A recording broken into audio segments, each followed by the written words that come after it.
ನಾವೆಲ್ಲರೂ ಸುಬ್ರಹ್ಮಣ್ಯ ಸ್ವಾಮಿಗೆ ಭಕ್ತಿಯಿಂದ ಕೈ ಮುಗಿಯೋಣ, ಗಣಪನಲ್ಲಿ ಮೊರೆ ಹೋಗೋಣ.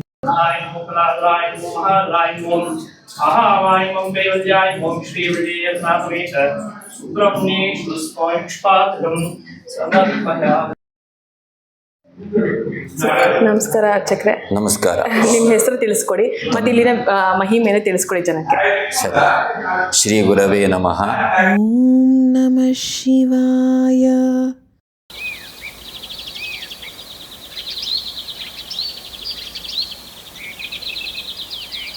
ನೋಡಿ ಬಿಸಿ ಬಿಸಿ ಅನ್ನ ಕೂಡ ಕೊಟ್ಟರು. ಇವಾಗ ಜಸ್ಟು ಎಂಜಾಯ್ ಮಾಡೋಣ.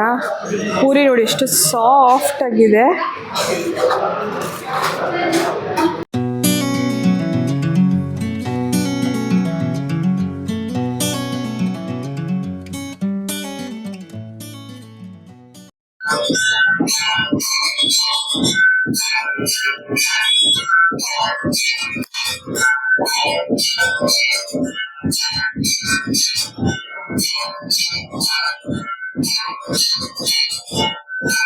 ಸೊ ನಾವಿವಾಗ ಗಣಪತಿ ದರ್ಶನ ಮಾಡ್ಕೊತ ಸ್ಟೆಪ್ಸ್ ಹತ್ಕೊಂಡು ಹೋಗ್ತಾ ಇದ್ದೀವಿ. ಈ ಕಡೆ ಸೈಡು ಪಾರ್ಕ್ ಎಲ್ಲ ಇದೆ, ಈ ಕಡೆ ಸೈಡು ನಾಗಮ್ಮ ದೇವತೆ ಮತ್ತು ಅಡ್ಲಿಕಟ್ಟೆ ಅಶ್ವತ್ಥ ವೃಕ್ಷ ಹೇಳ್ತಾರೆ, ಅಶ್ವತ್ಥ ಮರ ಇದೆ. ಸುಳ್ಳ ಪ್ರದಕ್ಷಿಣೆ ಮಾಡ್ತಿರ್ತಾರೆ. ಸೊ ಹಾಗೆ ನೋಡಿ ನೀವು ಸ್ಟೆಪ್ಸ್ ಹತ್ಕೊಂಡು ಹೀಗೆ ಹೋಗ್ಬೇಕು ದೇವಸ್ಥಾನ. ಇದು ಬೆಟ್ಟದ ಮೇಲೇ ಇರೋದಲ್ವಾ ಗೀತಾ? ಹಾಂ. Welcome back to Deepa Rai's YouTube channel. So ಇವತ್ತು ನಾವು ಬಂದಿರೋದು ಕುಮಾರಸ್ವಾಮಿ ದೇವಸ್ಥಾನ ಅಂತ. ಸೊ ಇಲ್ಲಿ ಮೇನಾಗಿ ಸುಬ್ರಹ್ಮಣ್ಯ ಸ್ವಾಮಿ ದೇವಾಲಯ ಇದೆ. ಸೊ ಇವತ್ತಿಬ್ಬರು ಮ್ಯಾಚಿಂಗ್ ಕೂಡ ಹಾಕ್ಕೊಂಬಂದಿದ್ದೀವಿ. ಸೊ ಕೋಇನ್ಸಿಡೆನ್ಸ್ ಅಂತಲೇ ಹೇಳ್ಬೋದು. ಸೊ ಈ ದೇವಸ್ಥಾನಕ್ಕೆ ನನ್ನ ಕರ್ಕೊಂಬಂದಿರೋದು Geeta. So thank you Geeta. ಪುರಾತನ ದೇವಾಲಯಗಳಿಗೆ ಸುತ್ತದೆ ದರ್ಶನ ಮಾಡ್ಕೊಂಡು ಹೋಗೋದೇನೋ ಒಂದು ಪುಣ್ಯ ಅಂತ ನಾನು ಭಾವಿಸ್ತೀನಿ. ಸೊ ನಮ್ಮ ಜೊತೆ ನೀವು ಕೂಡ ದರ್ಶನ ಮಾಡ್ಕೊತಾ ಇದ್ದೀರಾ. ಸೊ ನಾವೆಲ್ಲರೂ ಪುಣ್ಯವಂತರು ಅಂತ ಹೇಳ್ತೀವಿ. ಇವತ್ತಿನ ವ್ಲಾಗು ಹೀಗೆ ಸ್ಟಾರ್ಟ್ ಆಗ್ತಿದೆ.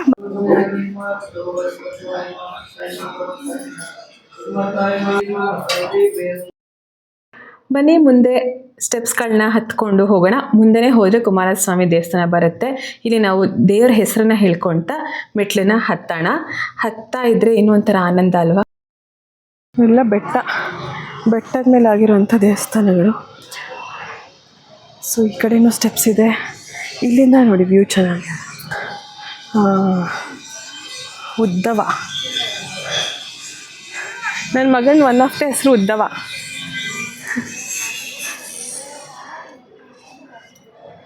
ಒಳಗಡೆ ಹೋಗೋಣ.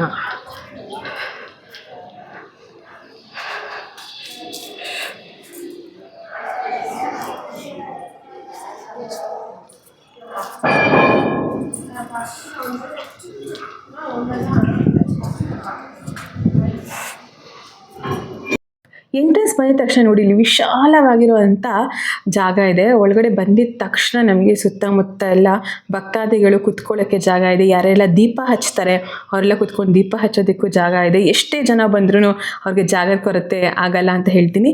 ಮೊದಲಿಗೆ ಸುಬ್ರಹ್ಮಣ್ಯ ಸ್ವಾಮಿ ಸಿಗ್ತಾರೆ ನಮಗೆ. ಸುಬ್ರಹ್ಮಣ್ಯ ಸ್ವಾಮಿ ದರ್ಶನನ ಮಾಡ್ಕೊಳ್ಳೋಣ ಬನ್ನಿ.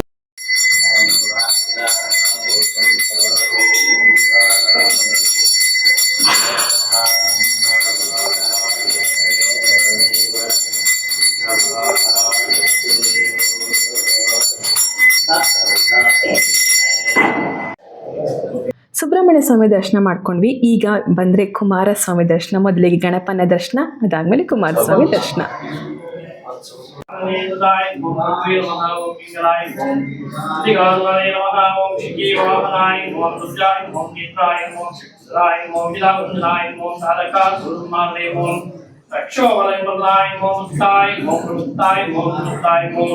Sura Sainya Surashkai Om Deva Sinaptai Om Kirtai Om Suyatpai Om Suralikneshwarai Om Hari Pranai Om Shubhakarai Om Bhagavena Mahai Om Vishnu Namo Om Krishna Namo Om Svahai Om Ghanai Om Ghanai Om Kaladrai Om Mahadrai Om Ahavai Om Devadhyai Om Shri Vidya Snathameta Subramneshwar Spoinchpatam Sanatpayami. Kumaraswamy ದರ್ಶನ ಭಕ್ತಿಯಿಂದ ಮಾಡ್ಕೊಂಡು ಈಗ ಪಾರ್ವತಿ ಅಮ್ಮನವ್ರ ದರ್ಶನ ಮಾಡ್ಕೊತ ಸುತ್ತಮುತ್ತ ಇರೋ ದೇವಾಲಯ ಅಂತ ನಾವು ಪ್ರದಕ್ಷಿಣೆ ಮಾಡೋದಕ್ಕೆ ಬಂದ್ವಿ. ಇಲ್ಲಿ ಪ್ರದರ್ಶನ ಮಾಡಬೇಕಾದ್ರೆ ನೋಡ್ಬೋದು ನೀವು ದಕ್ಷಿಣ ಮೂರ್ತಿ ಸಿಗ್ತಾರೆ. ದಕ್ಷಿಣ ಮೂರ್ತಿಗೆ ಒಂದು ಪ್ರಾರ್ಥನೆಯನ್ನು ಸಲ್ಲಿಸುತ್ತಾ ಹಾಗೆ ಸುತ್ಕೊಂಡ್ಬಂದರೆ ಇಲ್ಲಿ ಏನೇನು ನಮಗೆ ಆಗಬೇಕು, ನಮ್ಮ ಇಷ್ಟಾರ್ಥಗಳನ್ನ ಬೇಡಿಕೊಂಡು ದೇವರಲ್ಲಿ ಭಕ್ತಿಯಿಂದ ನಾವು ಕೇಳಿಕೊಂಡು 3 ಸತಿ ಚಪ್ಪಾಳೆ ಹೊಡೆದ್ರೆ ಆಗತ್ತೆ ಅನ್ನೋ ಒಂದು ನಂಬಿಕೆ ಇಲ್ಲಿ ಇದೆ. ಸೊ ಖುಷಿ ಆಗುತ್ತಲ್ಲ. ಮತ್ತು ಶ್ರೀ ದುರ್ಗಾ ಮಾತೆ ದರ್ಶನ ಆಯಿತು. ಇಲ್ಲಿ ಸಾಕಷ್ಟು ಜನ ಕುಂಬಳಕಾಯಿ ದೀಪ ಹಚ್ಚಿದ್ದಾರೆ ಮತ್ತು ಬೆಲ್ಲದ ದೀಪ ಹಚ್ಚಿದ್ದಾರೆ. ಸೊ ಅವ್ರ ಇಷ್ಟಾರ್ಥಗಳೆಲ್ಲ ನೆರವೇರಲಿ ಅಂತ ಅವರು ದೀಪ ಹಚ್ಚಿದ್ದಾರೆ. ಸೊ ಇವಾಗ ತಾನೇ ದರ್ಶನ ಮುಗಿಸ್ಕೊಂಡು ಬಂದು ಪ್ರಶಾಂತಿಯಾಗಿರೋ ವಾತಾವರಣದಲ್ಲಿ ಕೂತ್ಕೊಂಡಿದ್ದೀವಿ ನಾವು ಒಳಗಡೆ.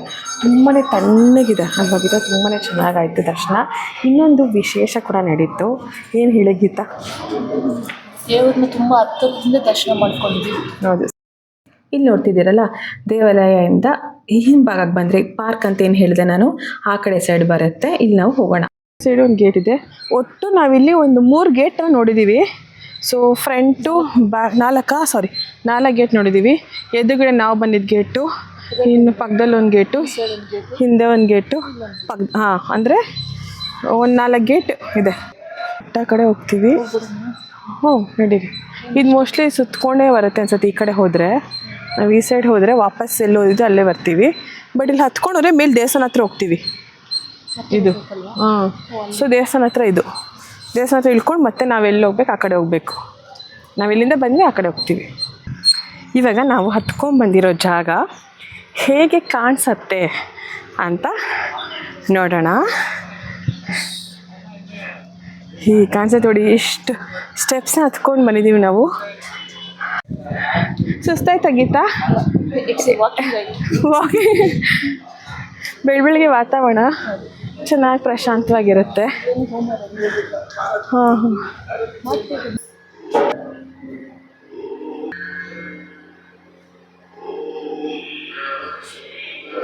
ನಮಸ್ಕಾರ ಚಕ್ರೆ. ನಮಸ್ಕಾರ. ನಿಮ್ಮ ಹೆಸರು ತಿಳಿಸ್ಕೊಡಿ ಮತ್ತು ಇಲ್ಲಿನ ಮಹಿಮೆಯನ್ನು ತಿಳಿಸ್ಕೊಡಿ ಜನಕ್ಕೆ. ಶ್ರೀ ಗುರವೇ ನಮಃ.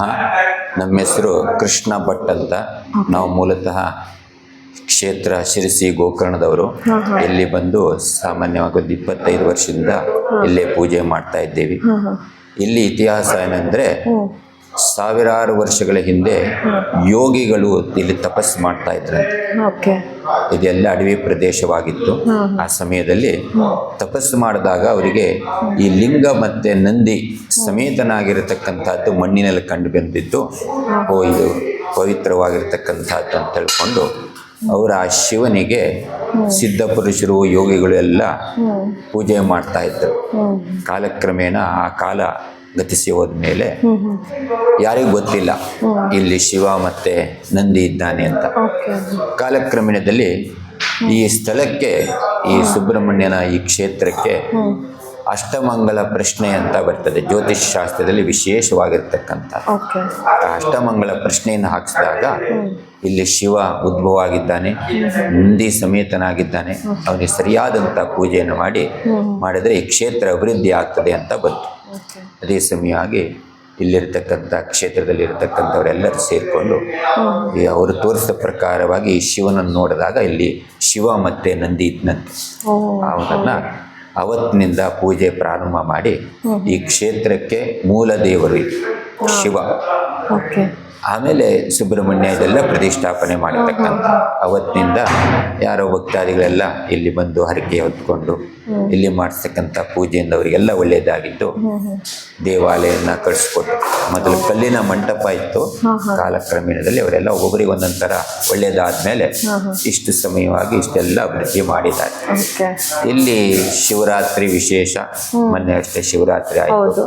ರಾತ್ರಿ ಜಾಗರಣೆ, ರುದ್ರಾಭಿಷೇಕ, ಪಂಚಾಮೃತಾಭಿಷೇಕ ಇತ್ಯಾದಿಗಳನ್ನೆಲ್ಲ, ಬಿಲ್ವಾರ್ಚನೆ, ಈ ಥರವಾದಂಥ ಪೂಜೆ ನಡೀತಾ ಬರ್ತದೆ. ಹಾಗೆ ಪ್ರದೋಷದಲ್ಲಿ, ಶನಿ ಪ್ರದೋಷದಲ್ಲಿ ವಿಶೇಷವಾದಂಥ ಪೂಜೆ ನಿತ್ಯ. ವ್ಯಾತ ಕಾಲದಲ್ಲಿ ಅಭಿಷೇಕ, ಅಲಂಕಾರ, ಮಹಾಮಂಗಳಾರತಿಯೆಲ್ಲ ನಡೀತದೆ. ತದನಂತರದಲ್ಲಿ ಇಲ್ಲಿ ಎಲ್ಲ ಗ್ರಹಚಾರಕ್ಕೆ ಸಂಬಂಧಪಟ್ಟಿದ್ದು, ದೋಷಗಳಿಗೆ ಸಂಬಂಧಪಟ್ಟಿದ್ದು ಇತ್ಯಾದಿಗಳೆಲ್ಲರಿಗೂ ಸಹ ಯಜ್ಞಾದಿಗಳು ನಡೀತದೆ. ಎಲ್ಲಿಂದನೋ ದೂರ ಊರಿಂದ ಬಂದು ಮಾಡ್ತಾರೆ. ನವಗ್ರಹ ಹೋಮಗಳು, ಮೃತ್ಯುಂಜಯ, ಮಹಾಗಣಪತಿ ಹೋಮ, ಹಾಗೆ ಕೆಲವರಿಗೆಲ್ಲ ಶಾಪ ದೋಷಗಳಿರ್ತದೆ, ಪಿತೃದೋಷಗಳಿರ್ತದೆ, ನಾಗದೋಷಗಳಿರ್ತದೆ, ಇತ್ಯಾದಿಗಳ ಸರ್ವ ದೋಷ ಪರಿಹಾರಕ್ಕೋಸ್ಕರವಾಗಿ ಯಜ್ಞಾದಿಗಳು ನಡೀತದೆ. ಈ ವಿವಾಹ ಭಾಗ್ಯಕ್ಕೆ, ಸಂತಾನ ಭಾಗ್ಯಕ್ಕಿರಲಿ, ಕೆಲವು ರೋಗಾದಿಗಳಿಗಿರಲಿ, ಇದಕ್ಕೆ ಸಂಬಂಧಪಟ್ಟಿದ್ದೆಲ್ಲ ಇಲ್ಲಿ ಪೂಜೆಗಳು, ಅಭಿಷೇಕಗಳು ನಡೀತದೆ. ಸಕಲ ಸಂಕಷ್ಟ ಹರಣ ಮಾಡುವ ಶಿವ, ಅದೇ ಶ್ರೀಕಂಠ ಅಂತ ಜಗತ್ತಿಗೆ ಬಂದಿರತಕ್ಕಂಥ ವಿಷವನ್ನು ನುಂಗಿ ಜಗತ್ತಿಗೆ ಮಂಗಲ ಉಂಟು ಮಾಡತಕ್ಕಂಥವನು. ಅದಕ್ಕಾಗಿ ಅವನಿಗೆ ಶಿವನಿಗೆ ವಿಷಕಂಠ ಅಂತ ಹೆಸರು ಬಂತು. ಆ ಎಲ್ಲ ಭಕ್ತಾದಿಗಳ ಜನರ ಕಷ್ಟವನ್ನ ನುಂಗಿ ಅವನು ನುಂಗ್ತಾನೆ. ಅವನಿಗೆ ಏನು ಬೇಡ, ಸ್ಮಶಾನವಾಸಿ, ಆದ್ರೆ ಐಶ್ವರ್ಯವನ್ನು ಕೊಡ್ತಾರಂತೆ. ಯಾರಿಗೆ? ಭಕ್ತರಿಗೆ. ಅವನನ್ನು ನಂಬಿ ಯಾರು ಪೂಜೆಯನ್ನು ಮಾಡ್ತಾರೋ, ಯಾರು ಶ್ರದ್ಧೆಯಿಂದ ಭಕ್ತಿಯಿಂದ ಅವನನ್ನು ಅರ್ಚನೆ ಮಾಡ್ತಾರೋ ಅವನಿಗೇನು ಬೇಡ, ಅವನು ಎಲ್ಲರಿಗೂ ಸಹ ಐಶ್ವರ್ಯ ಭಕ್ತಿಯಿಂದ ಬೇಕು. ಶ್ರದ್ಧೆಯಿಂದ ಭಕ್ತಿಯಿಂದ. ನೀವು ಅಂದ್ಕೊಳ್ಬೋದು ಶಿವನಿಗೇನು ಅಲಂಕಾರ ಏನೂ ಇಲ್ಲಪ್ಪ ಅಂತ.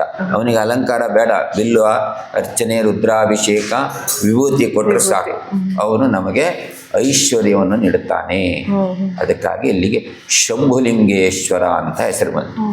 ಉದ್ಭವ ಆಗಿರತಕ್ಕಂಥದ್ದನ್ನೇ ಆ ರುದ್ರ ಚಮಕದಲ್ಲಿ ಬಂದಿರತಕ್ಕಂಥ ಮಂತ್ರದಿಂದ ಶಂಭುಲಿಂಗೇಶ್ವರ ಅಂತ ಹೆಸರು. ಮತ್ತೇನಾದ್ರೂ ಇದ್ರೆ ಕೇಳಿ. ನಾವು ಒಂದ್ಸತಿ ಹೇಳೋಣ, ಶಂಭುಲಿಂಗೇಶ್ವರ. ಶಂಭುಲಿಂಗೇಶ್ವರಾಯ ನಮಃ. ಓಂ ರೀಂ ನಮಃ ಶಿವಾಯ. ಶಕ್ತಿ ಮಂತ್ರ ಅಂತ ಹೇಳಿ ಆ ಮಂತ್ರವನ್ನು ಯಾರು ಪಠನೆ ಮಾಡ್ತಾರೋ ಆ ಶಿವನ ಸಂಪೂರ್ಣ ಅನುಗ್ರಹ ಆಗ್ತದೆ. ಅದಕ್ಕಾಗಿ ನಾವು ಬರೆಸಿಟ್ಟಿದ್ದೇವೆ ಓಂ ನಮಃ ಶಿವಾಯ. ಇಲ್ಲಿ ಬಂದು ಕುಳಿತೆಲ್ಲ ಒಂದು 8 ಸರಿನೋ 20 ಸೇನೋ ಹೇಳಿದಂಥ ಮೂಲ ಮಂತ್ರನೇ ಅಂತ. ಮೂಲ ಮಂತ್ರ. ಅದನ್ನು ಯಾರ ಶ್ರದ್ಧೆಯಿಂದ ಭಕ್ತಿಯಿಂದ ಪಠನೆ ಮಾಡ್ತಾರೋ ಅವರಿಗೆ ಸಕಲ ಕಷ್ಟವನ್ನು, ನೀವು ಹೇಳಿದ್ರಲ್ವಾ, ಎಲ್ಲ ಕಷ್ಟ ಪರಿಹಾರವನ್ನು ಮಾಡ್ತಕ್ಕಂಥವ್ನು. ಥ್ಯಾಂಕ್ ಯು ಗುರುಗಳೇ. ಇಷ್ಟು ನಮಗೆ ಸರಳವಾಗಿ ಎಲ್ಲರಿಗೂ ಅರ್ಥ ಆಗುವಂಥ ಭಾಷೆಯಲ್ಲೇ ನೀವು ತಿಳಿಸ್ಕೊಟ್ಟು ಥ್ಯಾಂಕ್ ಯು ಸೋ ಮಚ್. ಧನ್ಯವಾದ. ನಮಸ್ಕಾರ. ಸರ್ವೇ ಜನ ಸುಖಿನೋ ಭವಂತು. ಒಳ್ಳೆಯದ. Thank you. ಸಹಜವಾಗಿ ಎಲ್ಲ ದೇವಾಲಯದಲ್ಲೂ ಕಂಡುಬರುವಂಥದ್ದು ಅಶ್ವತ್ಥವೃಕ್ಷ, ನಾಗರಕಲ್ಲು ಮತ್ತು ನವಗ್ರಹ. ಇವೆಲ್ಲವನ್ನು ನಾವು ಒಂದು ಸುತ್ತು ಪ್ರದಕ್ಷಿಣೆ ಮಾಡಿದ್ರೆ, ಆ ಮೂಲತ್ವ ಬ್ರಹ್ಮರೂಪ ಅನ್ನೋ ಮಂತ್ರದಿಂದ ನಾವು ಪ್ರದಕ್ಷಿಣೆ ಮಾಡಿದ್ರೆ ಅಥವಾ ಒಳ್ಳೆ ಮನಸ್ಸಿಂದ ನಮ್ಮ ಇಷ್ಟಾರ್ಥಗಳೆಲ್ಲ ಸಿದ್ಧಿ ಆಗತ್ತೆ ಅಂತಲೇ ಹೇಳ್ತಾರೆ ಅಲ್ವಾ. ಇಲ್ಲಿ ಸಿಹಿ ಪೊಂಗಲ್ ಪ್ರಸಾದನೂ ಕೊಡ್ತಾಯಿದ್ರು. ಸೊ ತುಂಬಾ ರುಚಿಯಾಗಿತ್ತು. ಅಗ್ರತೋ ಶಿವರೂಪಾಯ ವೃಕ್ಷರಾಜಾಯ ನಮಸ್ತುತೆ ನಮಃ ಮೂಲತ್ವ ಬ್ರಹ್ಮರೂಪ. ಸೊ ಪ್ರಸಾದ ಕೊಟ್ಟಿದ್ದಾರೆ, ತೋರಿಸಿ. ಸೊ ಇವಾಗ ನಾವು ಪ್ರಸಾದ ತಿಂತೀವಿ. ಸಿಹಿ ಪೊಂಗಲ್ ಪ್ರಸಾದ. ಅವಾಗಲೇ ಲಡ್ಡು ತಿಂದ್ವಿ, ಇವಾಗ ಸಿಹಿ ಪೊಂಗಲ್. ಆಗ ನಾವು ಬಂದಿದ್ದ ದಾರಿಯಲ್ಲಿ ವಾಪಸ್ಸು ದೇವ್ರ ದರ್ಶನ ಮುಗಿಸ್ಕೊಂಡು ಹೊರಡ್ತಾ ಇದ್ದೀವಿ. ಸೊ ಹೇಗಿದೆ ನೋಡಿ ಸ್ಟೆಪ್ಸು, ಅಂದರೆ ದೇವಾಲಯಕ್ಕೆ ಹೋಗ್ಬೇಕಾದ್ರೆ ಹೇಗಿದ್ವಿ ತೋರಿಸಿದ್ವಿ ಸ್ಟೆಪ್ಸ್ಗಳೆಲ್ಲ ಹತ್ಕೊಂಡು. ಇವಾಗ ವಾಪಸ್ಸು ದೇವ್ರ ದರ್ಶನ ಮುಗಿಸ್ಕೊಂಡು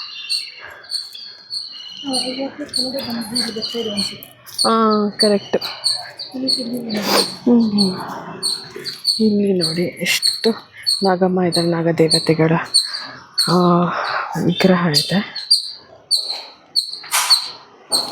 ಬನ್ನಿ ಒಂದು ಪ್ರದಕ್ಷಿಣೆ ಹಾಕೋಣ.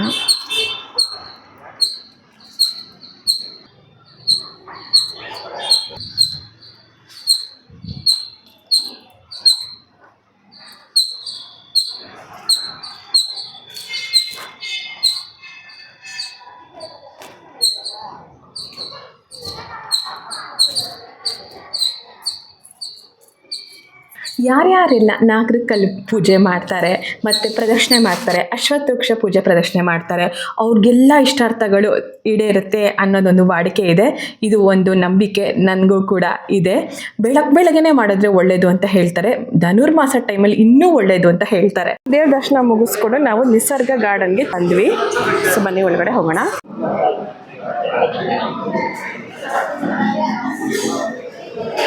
ಆಂಬಿಯನ್ಸ್ ಚೆನ್ನಾಗಿದೆ. ಎಲ್ಲಿ ಕೂತ್ಕೊಳ್ಳೋಣ?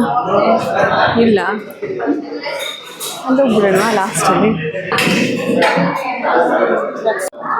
ಸೊ ನಾವಿವಾಗ ನೆನೆಸ್ಕೊತಾ ಇದ್ವಿ ಕಾಂಚನ, ಚೈತ್ರ ಎಲ್ಲ ನಮ್ಮ ಮಿಕ್ಕಿದ ಫ್ರೆಂಡ್ಸ್ ಎಲ್ಲ ಬಂದರೆ ತುಂಬ ಚೆನ್ನಾಗಿರ್ತಿತ್ತು ಅಂತ. So we miss you guys. Next time ಒಟ್ಟಿಗೆ ಹೋಗೋಣ. ಸೊ ಯಾಕಂದರೆ ಪ್ರತಿದಿನ ಒಂದೊಂದು ಕೆಲಸಗಳಿರುತ್ತೆ. ಸೊ ಅದಕ್ಕಾಗಿ ಸಮ್ಟೈಮ್ಸ್ ಮಿಸ್ ಆಗ್ತಾರೆ ಫ್ರೆಂಡ್ಸು, ಬಟ್ ಸಿಗ್ತಿರ್ತೀವಿ ಅಷ್ಟೇ ಅಲ್ವಾ ಗೀತಾ? ಸೊ ಪರ್ಪಲ್ ನೋಡೋಕ್ಕೆ ಖುಷಿ ಆಗ್ತಾ ಇದೆ ನನಗೆ. ಓಕೆ, ಊಟ ಆರ್ಡ್ರ್ ಮಾಡಿದ್ದೀವಿ. ಸೊ ಊಟದ ಜೊತೆ ಸಿಗೋಣ. ನಾವು ಆರ್ಡ್ರ್ ಮಾಡಿದ್ದು ಮಶ್ರೂಮ್ ಕಬಾಬು ಬಂದಿದೆ. ಸೊ ಎಂಜಾಯ್ ಮಾಡೋಕ್ಕಿಂತ ತಿನ್ನಿ, ಒಂದು ತಿನ್ಬಿಟ್ಟು ಹೆಂಗಿದೆ ಹೇಳಿ.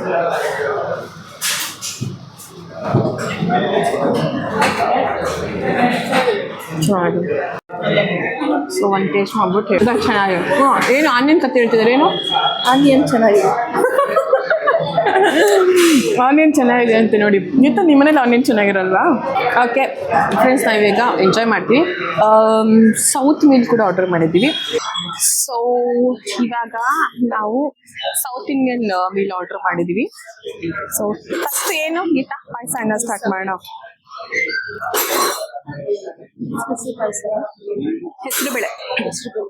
ಹೆಸರುಬೇಳೆ ಪಾಯಸ ತಂಪಾಗಿದೆ. ಬಿಸಿಲು ಅಲ್ವಾ, ಸಿಕ್ಕಾಪಟ್ಟೆ ಬಿಸಿಲು. ಸೊ ಹೆಸರುಬೇಳೆ ಪಾಯಸ ಕುಡಿದ್ರೆ ತಂಪಾಗಿರುತ್ತೆ. ಆಮೇಲೆ ಪೂರಿ ಇದೆ, ಮತ್ತೆ ಮೊಸರನ್ನ, ಸಾಂಬಾರು, ಗೊಜ್ಜು, ಪಲ್ಯ, ಎಲೆಕೋಸು ಪಲ್ಯ ಇದೆ. ಎಲೆಕೋಸು ಮತ್ತೆ ತೊಂಡೆಕಾಯಿ ಹಾಕಿ ಮಾಡಿದ್ದಾರೆ. ಸೊ ಇವಾಗ ನಾವು ಎಂಜಾಯ್ ಮಾಡ್ತೀವಿ ಲಂಚ್ನ.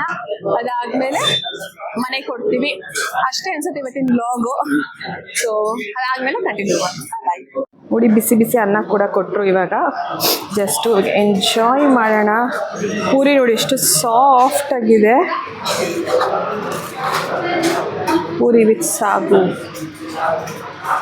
ಊಟ ಮುಗೀತು, ಒಳ್ಳೆ ದೇವ ದರ್ಶನ ಮುಗೀತು, ಜೊತೆಗೆ ಫ್ರೆಂಡ್ಸ್ ಟಾಕ್ ಜೊತೆಗೆ ಊಟ ಕೂಡ ಮುಗೀತು. ಇವಾಗ ನಮ್ಮ ಪಯಣ ಮನೆಗೆ. ಸೊ ಇಷ್ಟನ್ನ ಹೇಳ್ತಾ ಇವತ್ತಿನ ಈ ಬ್ಲಾಗ್ನ ಇಲ್ಲಿಗೆ ಮುಗಿಸ್ತಾ ಇದ್ದೀನಿ. Thank you for watching the prize YouTube channel. Please like, share, subscribe to my channel. Do not forget to comment my WhatsApp number 99163377 ಎಲ್ಲರೂ ಕಮೆಂಟ್ ಮಾಡಿ. Thank you all. ಮತ್ತೆ ಸಿಗೋಣ ಮುಂದಿನ ವ್ಲಾಗಲ್ಲಿ. ಬಾಯ್ ಬಾಯ್ ಹೇಳ್ಬಿಡಿ.